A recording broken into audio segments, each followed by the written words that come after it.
Bonjour et bienvenue dans la quotidienne de School TV, l'émission qui vous raconte l'école au quotidien. Au sommaire aujourd'hui, juin, c'est la saison des fêtes de fin d'année et des spectacles scolaires. Et il en est un qu'on aime tout particulièrement ici à School TV, c'est celui du Lab Opéra Hauts-de-Seine. Les Contes d'Hoffmann, grandeur nature cette année, on en parlera avec deux invités, Nadège Carnelot et Laurent Braque. L'Anti-Sèche des Mag-Essel, l'Anti-Sèche, vous le savez, c'est la façon dont l'actualité résonne dans les programmes. Et cette actualité, eh bien, c'est la saison 2 de Ça résonne en nous, un podcast proposé par l'Opéra de Paris qu'Emma est allée découvrir en avant-première à l'Opéra Garnier. L'heure de la récré, toujours avec Emma, toujours de l'opéra. Emma dans un rôle de prima donna. Et puis enfin, on célébrera à l'arrivée d'un nouveau média son titre palpitant. Il a été créé par des élèves du collège Maurice Utrio sous la houlette de notre chroniqueuse et prof doc Amélie Paris. Les années collège, ce sera en fin d'émission. La quotidienne de School TV, c'est maintenant, c'est parti. Grand oral. Dans la grande famille des chouchous de la quotidienne, je demande le Lab Opéra Hauts-de-Seine. On vous l'avait fait découvrir l'année dernière. Il revient en saison 2. C'est un dispositif pédagogique comme on les adore. Il réunit 3 ingrédients auxquels on croit dur comme fer ici. Amener tous les élèves vers la culture, relier le savoir, le savoir-faire et l'émotion et faire collaborer les mondes de l'éducation et de la culture. Au programme, cette année, les Contes d'Hoffmann d'Offenbach. Le spectacle vient d'être donné à Courbevoie. Musique.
Ok, on est très cheesy avec Emma, ça nous donne un petit peu les larmes aux yeux, les poils qui se hérissent, la fin, le final de ces contes d'Hoffmann, d'Offenbach par le Lab Opéra Hauts-de-Seine à la baguette. Laurent Braque, bonjour. Bonjour. Vous êtes directeur du Conservatoire de Courbevoie et chef d'orchestre et vous portez cette initiative. À vos côtés, Nadège Carnelot, bonjour. Bonjour. Professeur de stylisme au lycée Louise Michel de Nanterre. Vous avez 24 élèves qui ont participé, qui ont fait les costumes qu'on voit dans cet opéra. Vous êtes, je le précise également, coordinatrice du réseau départemental Arts Appliqués des Hauts-de-Seine. On va quand même rappeler le principe de ce Lab Opéra. Donc, par exemple, le chœur qu'on voit, c'est un chœur de lycéens.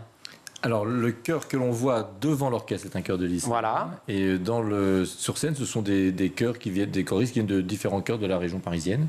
Les solistes, ce sont des professionnels. Professionnels, auditionnés. Parce que ça, il faut quand même, vu la partition est juste Exactement, stratosphériquement difficile.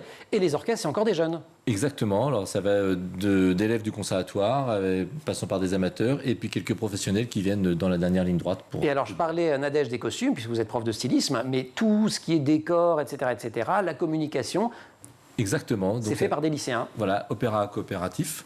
C'est-à-dire qu'on fait appel aux élèves d'établissements professionnels pour créer avec nous ce spectacle. Donc, ils vivent l'opéra de l'intérieur. Et donc, en fonction de leur spécialité, ils créent les coiffures, les costumes, les décors, les maquillages. Et ils travaillent également sur la communication et sur l'accueil du public. Nadège, pourquoi c'est important dans un établissement scolaire d'avoir un programme de ce type ?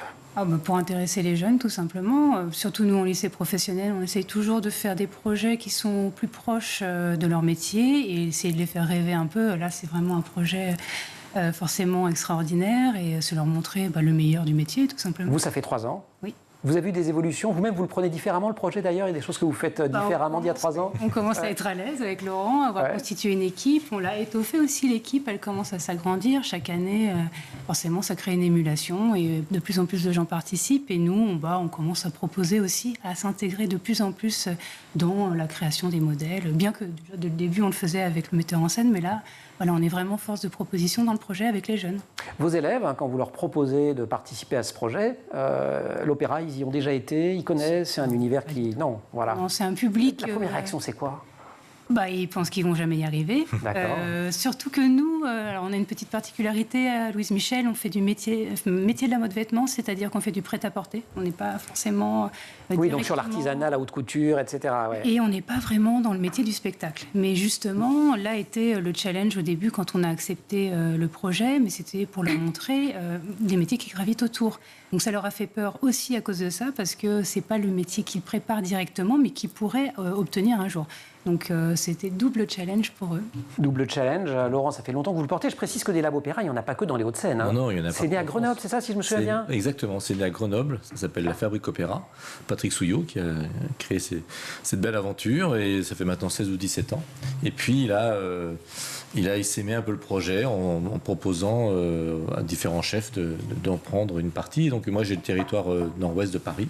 Il y en a un autre du côté de Melun, il y en a à Orléans, en Alsace, il y en a un peu partout. Et on va continuer à en parler cette année. En tout cas, vous avez interprété ces contes d'Hoffmann. La mise en scène était signée de Ned Grujic. Et on continue à parler de cette très belle opération juste après l'Anti-Sèche chez Magessel.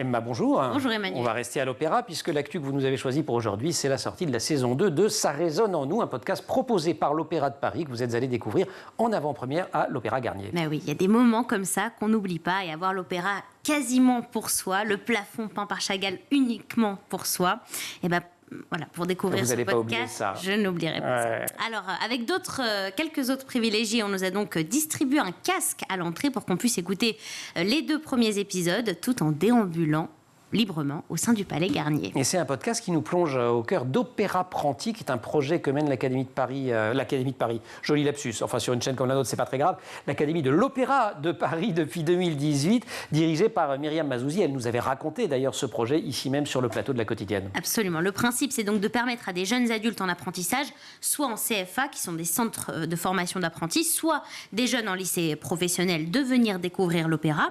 Ils sont tous dans le domaine de la vente, de la cuisine, de la photo, de la coiffure, de l'assurance ou encore de la plomberie. Et tous ces métiers trouvent un écho à l'Opéra de Paris. Voilà, c'est vraiment le point commun avec Lab Opéra, c'est qu'on imagine à l'Opéra de Paris les chanteurs, les danseurs, les chorégraphes, les chefs d'orchestre, mais il y a une diversité incroyable de métiers pour que ces spectacles, pour que cette magie advienne. Mais oui, on compte environ 100 métiers à l'Opéra de Paris. Il y a forcément un de ces métiers qui a un lien avec les formations des apprentis.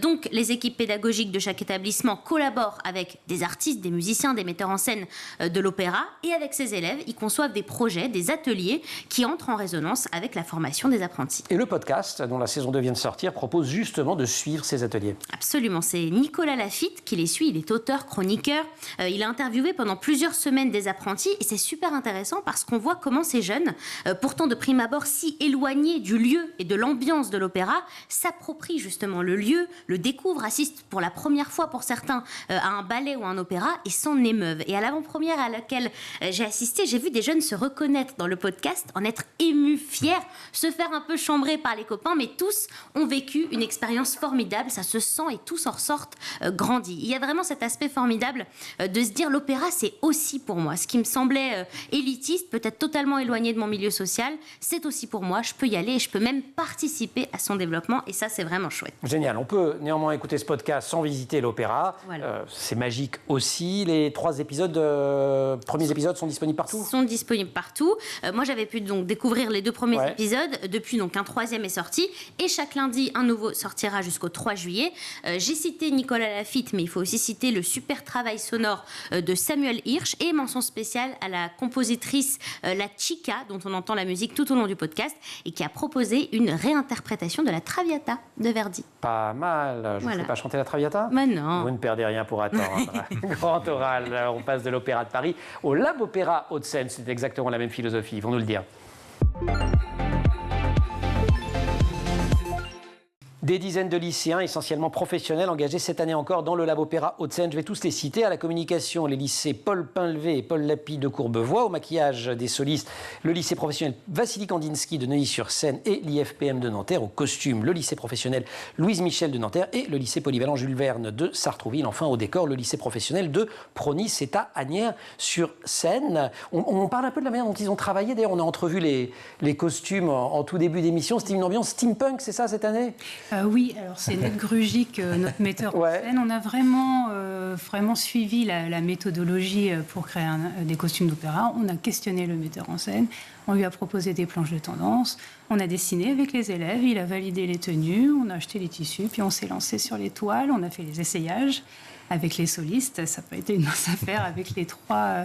Nous, on avait en charge les 3 solistes de l'œuvre. Donc on a fait les essayages dans les cours. Et puis après, on est allé directement à Courbevoie pour faire les finitions.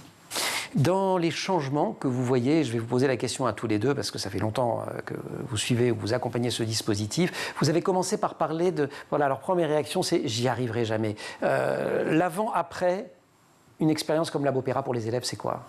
C'est prendre confiance en soi. La confiance. Et penser que justement des métiers aussi beaux, extraordinaires qu'on peut voir à la télévision, ça leur est aussi destiné. Ce n'est pas fait que pour les autres. Donc oui, ça leur a permis à certains de s'imaginer faire des belles carrières et tenter aussi des études supérieures pour certains. Et la confiance en soi, c'est important pour tous et toutes, mais particulièrement au lycée professionnel. Donc quand ils arrivent, il y a un petit rapport complexe à la chose scolaire pour certains. Bien sûr, même si la mode, ce sont des élèves... C'est une orientation choisie, vous. C'est choisi. C'est vraiment pas de l'orientation par défaut. Bien sûr, bien sûr. C'est choisi, mais il y a beaucoup de moments de doute dans la scolarité. On est face à des jeunes qui sont de plus en plus en train de douter de leur choix de carrière. Bon, voilà, faire du projet comme celui-là, pendant un temps, on pense à rien, on est une équipe, ils ont confiance en nous, ils sont très heureux et généralement, ça fédère le groupe. Nous, on a besoin de ça dans la mode. Laurent, en dehors de cet aspect confiance en soi ? En fait, ça ne concerne pas que les lycéens, cette aventure, cette histoire de confiance, parce que ça concerne aussi les élèves du conservatoire, par exemple, qui se retrouvent à jouer un opéra. Et alors, c'est pas ce qu'on leur apprend d'habitude dans un conservatoire. Et donc, le ressenti, il est un peu le même. Hein. C'est au départ, on ne va pas y arriver, c'est trop Parce que la partition est longue, dure. Oui, les contes d'Hoffmann, c'est quoi, plus de 2 heures ? Oui, c'est plus de 2 heures. Enfin, si on le joue en entier, ça durerait 4 heures. C'est ça. Voilà, et nous, j'ai fait quelques coupures, on est arrivé à 2h30 déjà, voilà. 2h30, 2h45. Et 2h30 de musique, il faut vous figurer. Alors, bon, tous les instruments ne jouent pas tout le temps, mais il faut travailler des heures et des heures par jour, sachant qu'il ne suffit pas de regarder la partition une fois pour la connaître. Donc, c'est un travail de dingue. C'est tout des réflexes à mettre en place. C'est ça. Quand on tourne la page, on s'aperçoit que le morceau est différent de tempo, de tonalité, il faut suivre les chanteurs. Donc, c'est un vrai travail différent pour eux, parce que c'est différent que de jouer un petit concerto dans sa chambre. Mais et l'orchestre, quand on retrouve l'orchestre après, là, ils se sont vus pendant 10 jours, tous les jours, entre 3 et 6 heures. Et quand je retrouve l'orchestre après pour faire un autre répertoire, ils sonnent différemment parce que... Ça y est, ils ont appris... Qu'est-ce qu'ils ont appris d'ailleurs ? Ils ont appris à s'écouter, ils ont vraiment à suivre le chef, ça ils le savent depuis le début. Mais surtout un chef comme vous, on a intérêt, parce que alors, dans le cas d'un opéra, c'est encore plus compliqué parce que il y a la scène, il y a les chanteurs, mais oui, c'est vraiment la cohésion de l'ensemble et puis le travail personnel ça donne vraiment une raison d'être au travail personnel, c'est-à-dire qu'ils mettent en péril l'ensemble s'ils ne travaillent pas chacun de leur côté. Et oui, c'est ça. Pédagogie de projet, pédagogie de groupe. On parle beaucoup du lycée professionnel en ce moment, parce qu'il y a des projets de réforme. Pourtant, il a déjà été réformé il y a 4 ans. Qu'est-ce qui manque le plus aujourd'hui de votre point de vue ?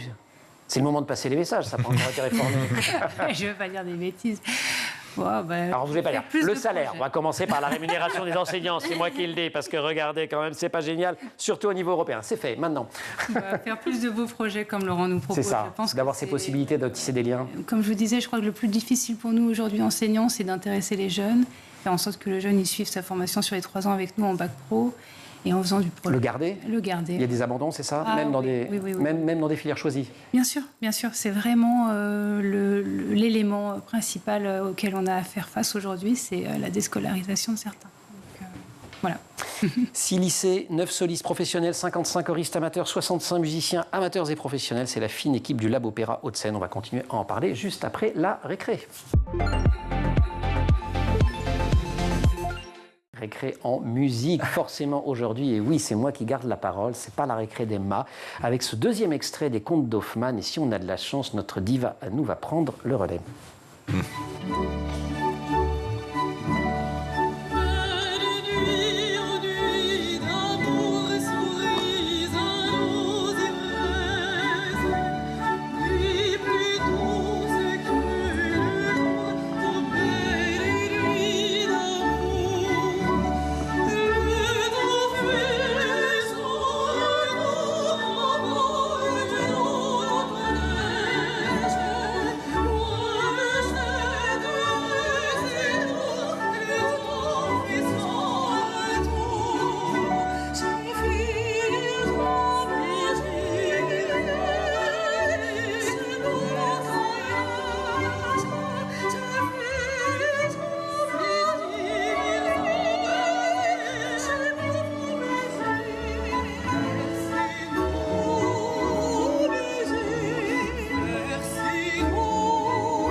Bravo. Cette fois, j'ai prévenu quand même. Elle mériterait, hein? Ah ben oui, mais je lui ai déjà dit l'année dernière. Ben ouais, c'est vrai, elle est comme ça. Oui. Emma, c'est moi qui fais la récré aujourd'hui pour une fois et pas vous. C'est aussi une façon de vous remercier pour toutes les fois où je vous ai demandé de chanter pendant l'émission sans vous prévenir. Qu'est-ce qui vous avez mis au chant, vous? Mais je crois que j'ai chanté avant de parler. D'accord. C'est dire, parce que j'aime bien parler. Ouais. Voilà. J'adore chanter. C'est ça. Ouais. Vous avez pris des cours, on l'entend. Oui, oui, j'ai été au conservatoire pendant plus de 20 ans. Ah oui, c'est ça quand même. Ouais. Voilà. Et votre J'adore répertoire ça. fétiche? Oh là là, c'est dur. Si je témoigne, si je raconte ce qui se passe quand même dans l'open space, c'est un peu oui. tout, c'est-à-dire dès qu'il y a de la musique, vous chantez. Oui, mais en fait, je me rends pas de compte. Verdi à je chante Beyoncé, tout le temps, mais- ouais, c'est ça. tout le temps. Voilà, et j'adore Ouais. ça et je compte continuer. Non. Si, je vous assure. C'est vrai? Ouais. Racontez-nous tout ça, un petit scoop. Oh là là. Ok, mais je suis en train d'écrire mon spectacle. Voilà. Yes. Et dans ce spectacle, j'aimerais chanter. Eh ben, j'espère bien que vous accepterez de venir en parler dans la quotidienne quand Mais même. avec grand plaisir. Génial. Je serais émue de Eh ben, venir merci mille fois Merci. de partager ce Merci talent beaucoup. et ce travail absolument extraordinaire. On retrouve le Lab Opéra Hauts-de-Seine, Grand Oral.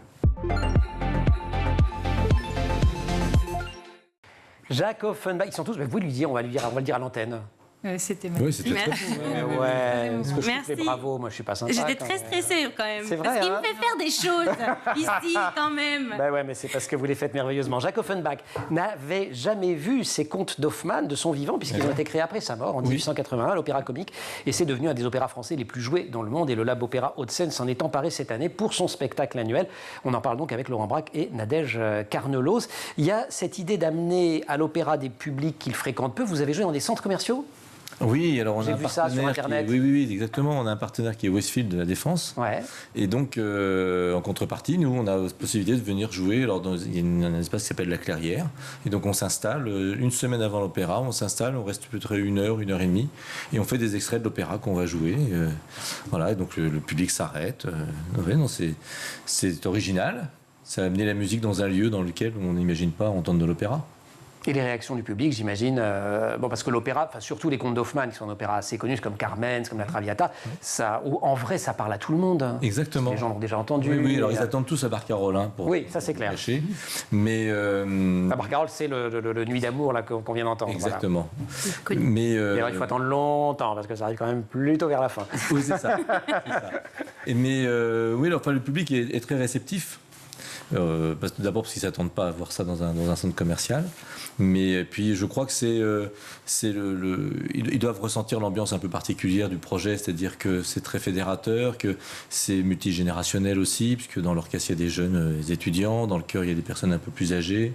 Vous aviez une doyenne l'année dernière qui était très âgée. Elle est toujours là. Elle est toujours là. Oui, Wow. oui, Françoise, toujours là. Ouais. Françoise fidèle au poste, elle a quel âge? 87, je crois, ou 88. Ouais, pas mal. Quand on dit intergénérationnel, c'est pas un vain mot. Ouais. Nadège, vos élèves, les élèves qui avaient participé, alors cette année évidemment, mais les autres années, vous les avez revus, vous en avez parlé, qu'est-ce qu'ils vous disent, eux, de ce qui a pu changer pour eux? Oui, alors ceux des années d'avant, c'était des terminales. Donc ils ont enchaîné par des études directement en dehors de l'établissement. Ils sont pour certains en DM-Med, c'est-à-dire qu'ils ont En diplôme de métier. diplôme des métiers d'art et du design. Et ils ont, pour certains, suivi la branche costume. J'en ai une qui est allée à Sartrouville et que nous avons retrouvée cette année sur le projet, puisque Sartrouville est aussi partenaire du projet désormais.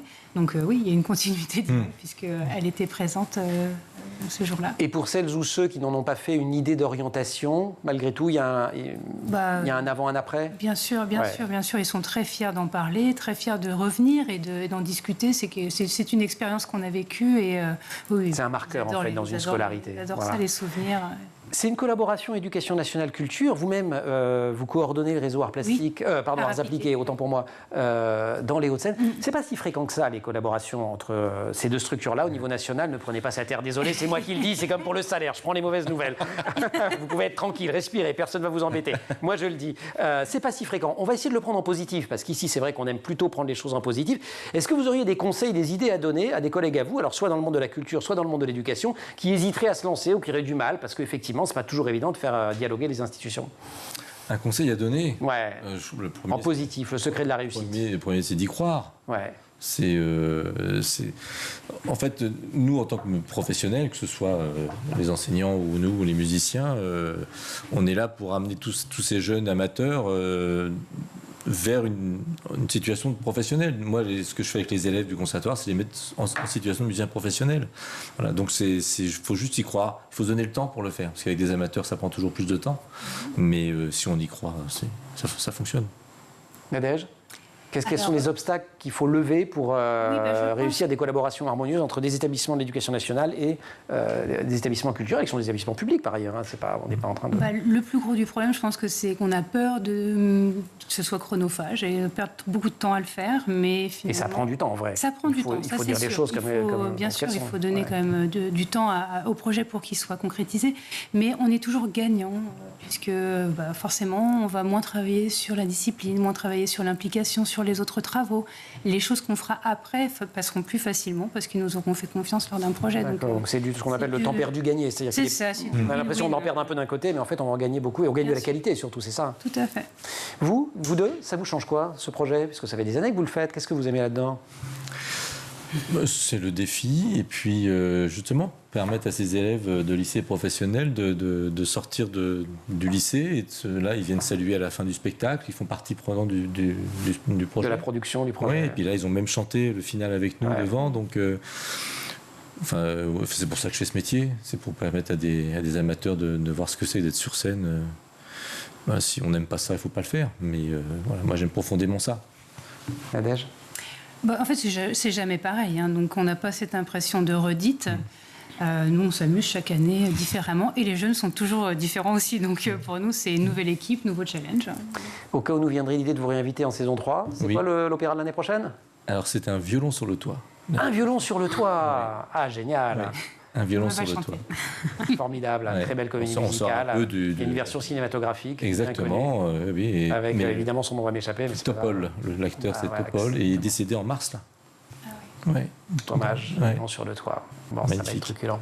Génial, vous restez avec nous. On va aller dans un collège cette fois, qui est un collège dans le 18e arrondissement de Paris. Emma, merci beaucoup. Merci. Et bravo encore. Merci beaucoup. Amélie Paris. Les années collège, c'est notre rendez-vous hebdomadaire avec Amélie Paris, professeure documentaliste et journaliste et professeure documentaliste au collège Maurice Utrillo. C'est à Paris dans le 18e. En REP+, Amélie, bonjour. Bonjour. Et cette année, je crois que vous nous en aviez parlé en tout début d'année quand on avait parlé de l'EMI. Vous vous êtes lancé dans un gros projet qui était de créer un média scolaire dans l'établissement. C'était assez conséquent. Résultat des courses. C'est fait. C'est fait. Est-ce que c'est bien fait? J'espère. En tout cas, ça faisait longtemps que je voulais en créer un, parce que je trouve que c'est important, un projet média dans un établissement scolaire, notamment pour exercer les élèves à la liberté d'expression et d'opinion, pour leur faire comprendre le métier de journaliste et le circuit de l'information. Et alors, en tant que prof doc... Et que journaliste? Oui, j'étais assez bien placée pour le mener. Puis il y avait une forte demande des élèves, donc c'était difficile de résister. Et un collègue, un enseignant d'allemand, s'est proposé de co-animer avec moi l'atelier. Et comme ça demande beaucoup de temps, beaucoup d'énergie, j'ai accepté, on s'est lancé. Et pour ne rien simplifier, il n'y avait pas de médias existants. Vous êtes parti de rien. Oui, non, c'était... Une création. Oui. Alors, il a fallu d'abord que je communique autour du projet auprès des élèves et puis auprès des enseignants aussi, parce qu'ils peuvent les encourager à y participer. Et puis donc, avec le collègue d'allemand, on a décidé de faire ça sur la pause méridienne sous la forme d'un atelier. C'est la pause de midi, la pause méridienne, hein, je le dis, moi. Et c'est aux gens qui ne sont pas allés à l'école depuis longtemps. Par semaine. Et évidemment, ça se passe au CDI. Eh ben Votre oui, formidable CDI avec son jardin, ses canapés, Ouais. sa musique d'ambiance et sa prof doc. Oui, et puis les nombreux postes informatiques, parce qu'on a la chance d'avoir c'est ça. beaucoup d'ordinateurs au CDI. En plus, il est très agréable, donc pour travailler en groupe, c'est très bien. Alors, au départ, les élèves voulaient se lancer directement dans la rédaction de leur article. Alors, il y a eu quand même tout un travail en amont. On a d'abord travaillé, est-ce qu'on ferait un journal papier ou un journal numérique? Quelle ligne éditoriale adopter? Quelle charte graphique? Est-ce qu'on fait un journal pour les autres élèves? Est-ce qu'on fait un journal pour la communauté éducative? Est-ce qu'on fait un journal qu'on étend aux habitants du quartier? Est-ce qu'il va être payant? Est-ce qu'il va être gratuit? Et puis, qu'est-ce qu'on met dedans aussi? Et évidemment, voilà. sur le contenu, alors comment structurer un article, trouver un angle, qu'est-ce que ça veut dire, qu'est-ce qu'on allait mettre dans le premier numéro, les différentes rubriques, et puis une présentation des différents métiers, le rédacteur en chef, le journaliste, les maquettistes, les iconographes, et puis toute une réflexion sur la liberté d'expression. Oui, chèrement acquise, hein, donc vous en profitez, j'imagine, pour retracer l'histoire de la liberté d'expression. Ben oui, donc tout un travail historique, c'est ça, les dates importantes, 1789, la liberté d'expression inscrite dans l'article 11 de la Déclaration des droits de l'homme et du citoyen, 1881, quand la liberté de la presse est instaurée, et puis surtout ne pas confondre la liberté de penser et la liberté de publier tout ce que l'on pense au risque de porter atteinte aux autres. Un journal scolaire, il y a un cadre légal qui est le même. Oui. Alors, il y a le droit d'auteur évidemment respecté, donc pas de plagiat. Pour illustrer leurs articles, les élèves doivent choisir des images libres de droit. Dans le cas du RGPD, les élèves sont mineurs. Le règlement général sur la protection des données. Oui, exactement. Ils ne peuvent pas signer avec leur prénom et leur nom, c'est juste leur prénom, l'initiale du nom, ou utiliser un pseudo. Il faut mettre aussi en combien d'exemplaires et où le journal a été imprimé. Et puis évidemment, dans le cadre d'un collège, c'est le principal ou la principale qui est le directeur de la publication. Qui reste, c'est pas tout à fait le cas au lycée. Hein, je crois Non, que ça peut à être partir de 16 ans, ça peut être le oui, voilà. Et donc le premier numéro est sorti en avril. Et oui. Donc on a lancé cette palpitant. Oui, on l'a lancé en début janvier, à la rentrée de janvier. Et donc le premier numéro est sorti 3 mois après. Donc le palpitant avec comme symbole le cœur de la porte de Clignancourt, donc où habitent les élèves. Un cœur qui a été réalisé par l'artiste franco-portugaise Johanna Vasconcelos. Et alors, il a un petit sous-titre aussi, notre journal, c'est le palpitant au cœur de l'actu. Un sous-titre qui peut changer, on peut jouer comme ça sur le mot cœur. Et puis donc, chaque article, il y a une coloration personnelle. Si les élèves parlent de manga, si les élèves parlent de foot, il faut toujours qu'il y ait un point de vue personnel. Et puis dedans, il y a aussi les coups de cœur, les interviews. Et je voulais quand même remercier Juliette et Léonore qui ont fait un très très gros travail autour de la maquette. C'est une application en ligne qui a permis de maqueter tout ça. Il y a beaucoup de compétences qui sont travaillées. C'est un peu comme pour le Lab Opéra. Enfin, on est exactement sur le même territoire. Il y a plein de choses qui se passent. Ben oui, alors évidemment, les compétences au niveau de l'éducation aux médias et l'information, français, savoir aussi utiliser un logiciel de traitement texte qui n'est pas toujours évident. Et puis au-delà, évidemment, ça fédère, ça responsabilise, ça autonomise les élèves, ça développe la créativité. Et puis c'est aussi un moment où les élèves de 6e et de la 6e à la 3e sont tous réunis dans un autre lieu que la classe. Donc c'est quand même important, ça, de travailler, d'apprendre ensemble et de manière un peu moins verticale. Merci beaucoup, Amélie. C'est la même idée. Oh, oui, c'est fascinant, ça donne envie. Vous savez quoi, vous devriez faire ça, parce que si vous n'avez qu'un opéra à faire l'année prochaine, vous allez vous ennuyer. Ce serait bien de faire un journal aussi. Sur leur méridienne. Sur la pause méridienne.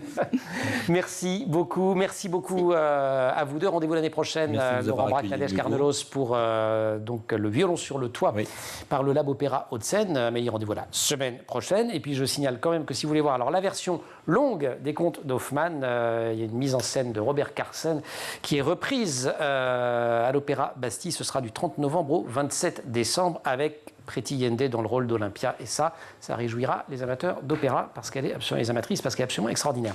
La quotidienne, c'est fini pour aujourd'hui. Au maquillage, Laure Audemont, que je remercie également. Marine Plantec, assistée par Emma Frari pour la préparation de l'émission. Au son, Saïd Mamou, Raphaël Morel à la réalisation. Vous restez sur School TV. On se retrouve en permanence sur Internet et sur les réseaux sociaux.